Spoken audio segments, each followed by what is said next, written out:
Hello guys, स्वागत है आप सभी का हमारे फिर से और एक न्यू वीडियो में। तो गाइस आज हम लोग बात करने वाले हैं न्यू मूवी के बारे में, 12th फेल। ये मूवी एक ऐसे लड़के के बारे में है जिसे यूपीएससी का यू भी नहीं पता होता है और वो आईपीएस बन जाता है। तो चलिए शुरू करते हैं। तो दोस्तों, मूवी की शुरुआत होती है चंबल की गांव से, और जहां छत पर एक मनोज नाम का लड़का बैठा हुआ रहता है। और इस समय मनोज पर्चियां बना रहा होता है ताकि 12th के एग्जाम में पास हो जाए। और तभी इनके घर पर एक पोस्टमैन आता है और कहता है कि तुम्हें क्या लगा वो लोग तुम्हें ऐसे ही जाने देंगे, उन्होंने तुम्हारे लिए सस्पेंस लेटर भेजा है। और तब मनोज के पिता नोटिस लेने से मना कर देते हैं। और तभी मनोज की माँ डाकिया का हाथ पकड़कर कहती है कि बंदूक निकाल, मैं देखती हूँ कौन मेरे बेटे को सस्पेंड करेगा। और तब हमें फ्लैशबैक में दिखाते हैं कि मनोज के पिता जहाँ काम करते थे और वहाँ उन्होंने अपने मालिक को साफ साफ घूस खाने वाला काम को मना कर दिया था और उन दोनों के बीच में इसी बात की लड़ाई हो गई थी। और तब मनोज के पापा ने अपने मालिक को चप्पल से मारा था। और तभी कमलेश हवा में गोली चला देते हैं और तभी वहाँ पर पुलिस आ जाती है, जिसे देखकर सब लोग शांत हो जाते हैं। और रात के समय ये लोग सब बैठ कर खाना खा रहे होते हैं। तभी मनोज के पिता कहते हैं कि मैं अब इनके खिलाफ केस लड़ूंगा और इसके लिए मुझे शहर जाना पड़ेगा। तभी मनोज की माँ कहती है कि तुम चले जाओगे तो घर कैसे चलेगा। पर उसके पिता उसकी माँ की नहीं सुनते। और फिर अगले दिन मनोज एग्जाम रूम में बैठकर पर्चियां निकाल रहा होता है। और तभी मनोज के सर कहते हैं कि बोर्ड पे मैं सारे आंसर लिख रहा हूँ, तुम लोग लिखो। और तब बच्चे सब खुश हो जाते हैं। और तभी वहाँ पर गांव का नया डीएसपी आ जाता है और कहता है कि यहाँ पर क्या चल रहा है। और तभी स्कूल का प्रिंसिपल डीएसपी को धमकी देता है कि ये विधायक जी का स्कूल है और उसे घूस देने लगता है। लेकिन वो डीएसपी उल्टा प्रिंसिपल को ही अरेस्ट करके उसे ले जाता है। और अब हमें पता चलता है कि चीटिंग ना करने से मनोज फेल हो गया है। और मनोज के पिता केस लड़ने के लिए शहर चले जाते हैं, जिसके कारण मनोज की माँ को घर की चिंता होने लगती है। तब रात में मनोज और कमलेश अपनी माँ के पास आते हैं और हाथ में पैसे देकर बोलते हैं कल से हम गाड़ी चलाएंगे, जिसमें हमें लोगों को एक जगह से दूसरी जगह छोड़ना होगा। और फिर अगले दिन ये दोनों अपनी गाड़ी में सवारी बैठा कर ले जा रहे होते हैं। और तभी इन्हें रास्ते में एक आदमी रोक लेता है और उनकी सवारी अपने बस में बैठाने के लिए कहता है, लेकिन कमलेश इसके लिए मना कर देता है। और तभी वो आदमी कहता है ये विधायक जी की बस है और वो ऐसे खाली नहीं जाएगी, तुम्हें अपनी सवारी सारी हमारे बस में बैठानी होगी। और तभी कमलेश को गुस्सा आ जाता है और वो उस आदमी को चप्पल से मारकर निकल जाता है। फिर थोड़े दूर जाने पर वो कुछ पुलिस वाले उन दोनों भाइयों को अरेस्ट कर लेते हैं, क्योंकि उन्होंने विधायक के आदमी को मारा था और इसलिए विधायक ने उन्हें झूठे केस में फंसवा दिया था। और इसके बाद पुलिस वाले इन्हें मार रहे होते हैं। तभी एक पुलिस वाला इसके बाप को चोर कह देता है और मनोज गुस्से में आके उसे मारने की धमकी दे देता है। और ये सुनकर पुलिस वाला तभी मनोज को जेल से बाहर निकाल देता है। ये कहता है कि आज तू मुझे मार दे या फिर मैं तुझे मार दूंगा। और उसके बाद मनोज वहाँ से भागकर सीधा डीएसपी के घर चला जाता है, क्योंकि उसे मालूम था कि डीएसपी एक अच्छा इंसान है। और वहाँ डीएसपी मनोज की सारी बात सुनता है और तुरंत थाने पहुँच जाता है। और वहाँ जाने के बाद वो कमलेश और मनोज को घर भेज देता है और पुलिस वालों को रिमांड पर ले लेता है। और इसके बाद डीएसपी जब अपनी गाड़ी से लौट रहा था तब वो दोनों को देखा पैदल जाते हुए। तब वो डीएसपी ने देखकर लिफ्ट दे देता है। फिर मनोज डीएसपी से कहता है कि सर मुझे आपकी तरह बनना है। तब डीएसपी कहता है तुम्हें चीटिंग छोड़नी होगी। और फिर वो दोनों अपने अपने घर चले जाते हैं। तभी हमें 1 साल बाद का सीन दिखाया जाता है। तब हमें दिखाया जाता है कि डीएसपी का ट्रांसफर हो चुका है और सभी बच्चे अब दबा कर चीटिंग कर रहे हैं, लेकिन मनोज नहीं, क्योंकि मनोज की कानों में डीएसपी की बात याद रहती है, चीटिंग छोड़नी होगी। बिना चीटिंग किए वो 3 साल तक वही लगन से पढ़ता रहा। घर का खर्चा चलाने के लिए मनोज की माँ ने सारी गायों को बेच दिया। मनोज ने ठान लिया था कि अब वो कैसे भी करके डीएसपी बन के ही रहेगा। फिर कुछ दिन बाद मनोज ने बीए क्लियर किया। फिर उस दिन उसकी दादी ने उसको अपने पास बुलाया, उसे पेंशन के दिए हुए पैसे देकर बोलती है कि तू अब जा, डीएसपी बन के ही वापस आना। और अगले दिन ही मनोज ग्वालियर जाने के लिए बस में बैठ जाता है। और लेकिन थोड़ी दूर जाने के बाद ही उसे नींद आ जाती है। और उसे ग्वालियर पहुंचने के बाद कंडक्टर उठाता है मनोज को। तभी उसे पता चलता है कि उसका सारा सामान किसी ने चोरी कर लिया है। तो ना तो उसके पास वापस लौटने का कोई साधन था और ना ही जेब में 1 रुपया। मनोज कोचिंग के लिए भटक रहा होता है। तब उसे कोचिंग के बाहर पता चलता है कि डीएसपी की भर्ती पर रोक लगा दी गई है, कि सरकार के पास पैसा ही नहीं है इन लोगों को देने के लिए। जिसके बाद मनोज 2 दिनों तक एक ढाबे के आगे भूखा बैठा रहता है। और जब उसे भूख बर्दाश्त नहीं होती तब वो ढाबे के अंदर जाकर कहता है कि साहब मुझे खाना खाने के लिए दे दो, बदले में मुझसे कोई भी काम करवा लो, मैं कोई भी काम कर लूंगा। और वो ढाबे का मालिक काफी अच्छा होता है तो वो मनोज को फ्री में खाना खिला देता है। जब मनोज ढाबे वालों को अपना कहानी सुना रहा होता है तभी एक वहाँ पर बैठकर सुंदर नाम का लड़का वो सब सुन रहा होता है। तभी वो मनोज से कहता है कि भाई मेरा भी डीएसपी का एग्जाम रद्द हो गया है, अब मैं अपने घर जा रहा हूँ, तू भी अपने घर चला जा। लेकिन तभी मनोज कहता है कि नहीं भाई, मैं अपने घर नहीं जा सकता, मेरे घर वालों से कई उम्मीदें हैं, मेरा सारा सामान भी चोरी हो गया है। तभी सुंदर को उसके पापा का कॉल आता है और वो कहता है कि यहाँ से दिल्ली चला जा और दिल्ली जाकर यूपीएससी की तैयारी कर। फिर सुंदर कहता है कि मैं तो अब दिल्ली जा रहा हूँ आईपीएस बनने। तभी मनोज कहता है कि ये आईपीएस क्या होता है। तभी सुंदर वो सुनकर हंसने लगता है। सुंदर कहता है, तुझे ये भी नहीं पता एक आईपीएस डीएसपी का बाप होता है। और तभी ये सुनने के बाद मनोज ठान लेता है कि अब मुझे आईपीएस बनना है। और वो सुंदर भाई कहता है कि भाई मुझे अपने साथ ले चलो, तुम जो कहोगे मैं वही करूंगा। सुंदर को उस पर तरस आ जाता है और वो उसे दिल्ली ले जाने के लिए मान जाता है। और फिर ये दोनों पहुंच जाते हैं दिल्ली के मुखर्जी नगर में। और वहाँ पहुंचने के बाद मनोज अपने ऐसे कई सारे स्टूडेंट को देखकर घबरा जाता है और सुंदर से पूछता है कि भाई हम यूपीएससी क्लियर कर भी पाएंगे। और तभी वो उसे एक आदमी कहता है कि तुम जाकर गौरी भैया से मिलो। वो चाय वाला कहता है इस बार तो वो आईपीएस बन ही जाएंगे। और वो उन दोनों को गौरी भैया के पास ले जाता है कि ये कहकर कि वही तुम दोनों की मदद कर पाएंगे। जब वो गौरी भैया के पास जाते हैं तब देखते हैं कि यहाँ पर तो कई सारे बच्चे पहले से ही पढ़ रहे होते हैं। तभी बैठकर वो दोनों भी उनसे यूपीएससी के बारे में समझने लगते हैं। तभी मनोज कहता है गौरी भैया से कि भैया मुझे भी कोई छोटी मोटी नौकरी दिलवा दीजिए जिससे कि मैं आगे की पढ़ाई कर पाऊँ। तभी गौरी भैया कहते हैं कि मैं भी जब यहाँ पर आया था तब मेरे पास भी पढ़ने के लिए पैसे नहीं था, मैंने 3 साल तक झाड़ू पोछा किया था, क्या तू ये कर पाएगा? और मनोज कैसा भी काम करने के लिए मान जाता है। और फिर गौरी भैया उसे एक लाइब्रेरी में नौकरी लगवा देते हैं जिसे लाइब्रेरी साफ करना, झाड़ू पोछा सब करना था। और फिर कुछ दिन बाद गौरी भैया का रिजल्ट आता है जहाँ उनका यूपीएससी क्लियर नहीं हो पाता है और ये उनका आखिरी अटेम्प्ट था। और ये देखकर हर कोई निराश हो जाता है। और तभी हम सुंदर को देखते हैं कि वो सोचता है कि अब हमें पार्टी बदलने का समय आ गया है, क्योंकि उसी साल एक इंग्लिश मीडियम के लड़के ने टॉप किया था। और तब सुंदर उसी की टीम में चला जाता है। और लेकिन मनोज अभी गौरी भैया के साथ ही रहता है। गौरी भैया फिर भी हार नहीं मानते हैं। वो कहते हैं कि मेरा नहीं हुआ तो क्या हुआ, तुम लोग तो कर सकते हो, तुम लोग में से किसी का भी क्लियर होता है तो मैं समझूंगा कि मैं भी बन गया आईपीएस।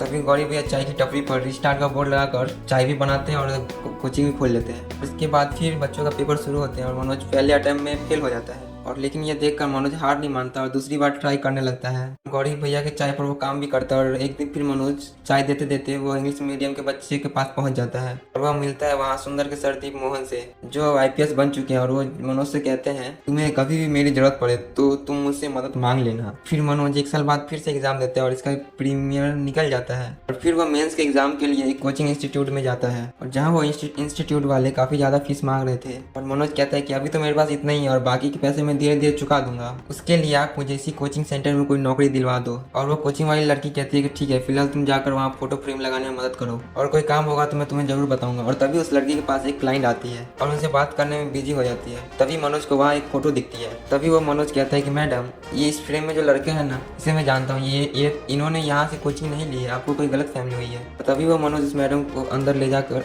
डांटने लगती है मैडम। तभी वो मैडम कहती है कि हमने इनको पैसे दिए हैं कि वो अपना नाम इंस्टीट्यूट के साथ जोड़ पाए। तभी वो क्लाइंट आते हैं वहाँ पर तो वो कहते हैं कि इन्होंने तो यहाँ से नहीं पढ़ा है। तब मनोज उन दोनों को सारी बात बता देता है। तभी वो दोनों यहाँ से जाने लगते हैं। फिर वहाँ मनोज कहता है कि आपको कोई भी जरूरत पड़े तो मैं यहीं पास की लाइब्रेरी में रहता हूँ। और बातों बातों में पता चलता है कि मनोज ने बिना कोचिंग के प्रीमियर्स निकाल लिए और वो हैरान हो जाती है। जिसके बाद वो दोनों वहाँ से चले जाते हैं और मनोज फिर कई दिनों तक उसी लड़की के बारे में सोचता रहता है। और फिर वो एक दिन वो लड़की लाइब्रेरी आती है जहाँ वो काम किया करता था। फिर उन दोनों की बातचीत शुरू हो जाती है और फिर हमें दीपी कृति सर की कोचिंग क्लासेस दिखाते हैं जहाँ ये दोनों भी पढ़ने आए थे, श्रद्धा और मनोज। फिर वहाँ पे वो सर इन दोनों की काफी तारीफ करते हैं मनोज की। मनोज ने काफी अच्छा ऐसे लिखा था और श्रद्धा भी उसकी काफी तारीफ करती है। जिसके बाद मनोज भी ऐसे ही मन लगाकर पढ़ता रहता है। और फिर एक दिन जिस लाइब्रेरी में मनोज काम करता था और पढ़ता रहता था, वहाँ के मालिक उस पर चोरी का इल्जाम लगा देते हैं कि रद्दी बेचने के पैसे कम है या कि मनोज ने वो पैसा खाया है। और तभी मनोज गुस्से में वो नौकरी छोड़कर चला जाता है। जिसके बाद मनोज की नौकरी छूटने के कारण वो क्लास भी जाना छोड़ देता है। और फिर एक दिन सुंदर मनोज से मिलने जाता है और फिर देखता है कि वो एक आटे की चक्की पर काम कर रहा होता है और वह जगह किसी नर्क से कम नहीं थी। फिर सुंदर मनोज से कहता है कि जाकर एक बार श्रद्धा से मिल ले, वो वसूली जा रही है। फिर मनोज कहता है कि नहीं, अब मैं मेंस क्लियर करने के बाद ही उससे मिलूंगा। और जिसके बाद मनोज अपना मेंस का एग्जाम देता है और फिर उसे पता चलता है कि वह एग्जाम में गलत आंसर लिख के आ गया है और वो इस साल भी फेल हो जाता है। और फिर मनोज कुछ सोचता है और श्रद्धा से मिलने के लिए दिल्ली पहुंच जाता है मसूली, जहाँ वो श्रद्धा तो नहीं मिलती है मगर वो फोन पे श्रद्धा को आई लव यू बोल देता है। और फिर श्रद्धा कहती है ये सब करने के लिए अभी हमारे पास टाइम नहीं है। और वो फिर मनोज को यहाँ से जाने के लिए क्या देती है। और जिसके बाद मनोज यहाँ से सीधा अपने गाँव जाता है जहाँ उसे पता लगता है कि उसकी दादी मर चुकी है और उसके पापा अभी भी कोर्ट के चक्कर में फंसे हुए हैं। फिर मनोज की माँ कहती है तू यहाँ की चिंता मत कर, तेरी दादी का सपना था कि तू एक बड़ा ऑफिसर बन के ही लौटेगा। फिर मनोज वापस से दिल्ली पहुंच जाता है और आटा चक्की में काम करने लगता है। फिर कुछ दिन बाद उसके पापा उससे मिलने आते हैं और कहते हैं कि चल तू घर चल, किस नर्क में रह रहा है तू। लेकिन वहाँ मनोज अपने पिता को मना कर देता है कि मैं अब नहीं जाऊँगा और कहता है कि मैं एक आईपीएस ऑफिसर बन के ही लौटूंगा। उसके बाद फिर मनोज डिमिक्रेटिक सर की क्लासेस ले रहा होता है। तभी वहाँ पर श्रद्धा आती है और श्रद्धा आकर मनोज को कहती है उस दिन के लिए सॉरी। फिर मनोज कहता है कि कोई बात नहीं, अभी मेरा सारा ध्यान मेंस के एग्जाम पर देना है। और वो ये कहकर वहाँ से चला जाता है। और फिर श्रद्धा कई महीनों तक मनोज से नहीं मिल पाती है। फिर कुछ दिन बाद रिजल्ट भी आ जाता है और फिर जहाँ हम देखते हैं कि सुंदर इस बार भी फेल हो गया था। मनोज का प्रीलिम्स क्लियर हो चुका रहता है और इसके बाद ये कहने के लिए श्रद्धा मनोज के वहाँ पर जाती है जहाँ वो आटे चक्की में काम कर रहा होता है और वो बहुत ही बुरी हाल में रहता है। फिर श्रद्धा उसे बताती है कि तुम्हारा प्रीलिम्स क्लियर हो चुका है और अब तुम मेंस की तैयारी करो, इस आटे की चक्की पर रहकर तुम्हारी तैयारी नहीं हो पाएगी। फिर वो कहती है कि तुम ये आटे की चक्की चलाना छोड़ दो। फिर मनोज श्रद्धा की बात नहीं मानता, श्रद्धा वहाँ से चली जाती है। फिर इसके कुछ दिनों बाद मनोज मेंस के एग्जाम देता है। इसके बाद भी मनोज फेल हो जाते हैं। फिर मनोज और श्रद्धा गौरी भैया की चाय के वहाँ बैठकर बातें कर रहे होते हैं। फिर वहाँ पर सुंदर आता है जिससे उन दोनों के साथ में बैठकर जलन होती है कि उसकी गर्लफ्रेंड उसको छोड़कर चली गई थी। और फिर वहाँ सुंदर श्रद्धा को सुनाने लगता है कि तुमने मनोज को डिस्ट्रैक्ट नहीं किया होता तो आज मनोज का मेंस क्लियर हो जाता। ये सुनने के बाद श्रद्धा यहाँ से रोते हुए जाने लगती है और तब मनोज उसे आकर रोकता है। और तब श्रद्धा कहती है कि तुमने मुझे उस दिन कहा था ना कि अगर मैं तुम्हें आई लव यू बोल दूंगी तो तुम पूरा दुनिया पलट दोगे। फिर श्रद्धा मनोज को आई लव यू कह देती है और कहती है जाओ पलट दो दुनिया। फिर ये सुनते ही मनोज वहाँ सीधा दौड़ते दौड़ते आईपीएस की मोहन के घर जाता है और वहाँ वो डीप सर से कहता है कि आपने मुझे पहचाना, मैं मनोज जिससे आपने कहा था कि कभी भी हेल्प की जरूरत हो तो मुझसे आके कहना। फिर वो कहता है कि सर मेरा हर बार मेंस क्लियर नहीं हो पाता। और तब दीप सर उसे राइटिंग स्किल्स पर काम करने के लिए कहते हैं और मनोज समझ जाते हैं। अब जब मनोज गौरी भैया की दुकान पर काम कर रहा होता है तब गौरी भैया कहते हैं कि तेरे बस की बात कोई नहीं है, अगर तू ऐसे ही काम करता रहा तो कुछ नहीं हो पाएगा कभी। तब मनोज कहते हैं कि भैया काम तो करना होगा। तभी गौरी भैया कहते हैं कि तू अभी तुरंत मेरे रूम में शिफ्ट हो रहा है और आज के बाद तू कोई काम नहीं करेगा, तुझे सिर्फ पढ़ना है, तेरे घर पे पैसे मैं भेज दूंगा। और ये सुनकर मनोज तुरंत ही उनके रूम में शिफ्ट हो जाता है और फिर वो दिन रात कुछ मन लगाकर पढ़ने लगता है। और फिर श्रद्धा तभी पुरानी नोट्स लेके आती है और कहती है कि मैं मसूली जा रही हूँ और मेंस के एग्जाम देने के लिए। तभी वो दोनों एक दूसरे के गले मिलते हैं और श्रद्धा वहाँ से चली जाती है। और फिर एक दिन गौरी भैया बताते हैं कि श्रद्धा का मेंस क्लियर हो गया है। ये सुनकर मनोज बहुत खुश होता है और कुछ दिन बाद मनोज अपना मेंस का एग्जाम देने के लिए चला जाता है और वो इसमें पास हो जाता है। और लेकिन सुंदर इस बार भी फेल था और ये बात अपने पापा को बता रहा होता है। तभी मनोज सुंदर से के पास आता है और से उसका फ़ोन मांगता है कि जरा दे मुझे श्रद्धा से बात करनी है। और तभी सुंदर गुस्सा हो कहता है कि साले मैं तुझे यहाँ तक लेकर आया लेकिन तुझे घंटा भी फर्क नहीं पड़ता चाहे मैं फेल हूँ या पास। तभी मनोज कहता है कि सारी बात अपने बाप से बोल, मुझे नहीं। ये कहकर वो वहाँ से चला जाता है। तभी रात में मनोज के पास श्रद्धा का कॉल आता है। फिर श्रद्धा कहती है कि अब मैं यहीं पे रहूँगी, मेरे पापा को हम दोनों के बारे में किसी ने गलत बता दिया है। तभी मनोज को शक होता है सुंदर पर और वह उसे फ़ोन लगाता है और वहाँ मनोज को पता चलता है कि सुंदर तो जेल में है। और फिर वो पुलिस स्टेशन पहुँच जाता है और फिर जाकर जेल सुंदर को छुड़वाता है। फिर वो उसका मोबाइल चेक करने लगता है और फिर वो कहता है कि भाई मुझसे गलती हो गई, माफ़ कर दे। फिर वह मनोज से लड़कर वहाँ से चला जाता है। और अब मेंस क्लियर करने के बाद फिर मनोज का इंटरव्यू का दिन आता है। फिर वहाँ पर श्रद्धा आती है, कहती है कि वह डेप्यूटी कलेक्टर बन गई है। फिर ये सुनकर मनोज बहुत ही खुश होता है और फिर श्रद्धा और मनोज सुंदर से मिलने के लिए जाते हैं जहाँ मनोज सुंदर को थैंक यू कहता है। फिर कहता है कि अगर तू मुझे यहाँ तक नहीं लाता तो मैं यहाँ तक कभी आ भी नहीं पाता।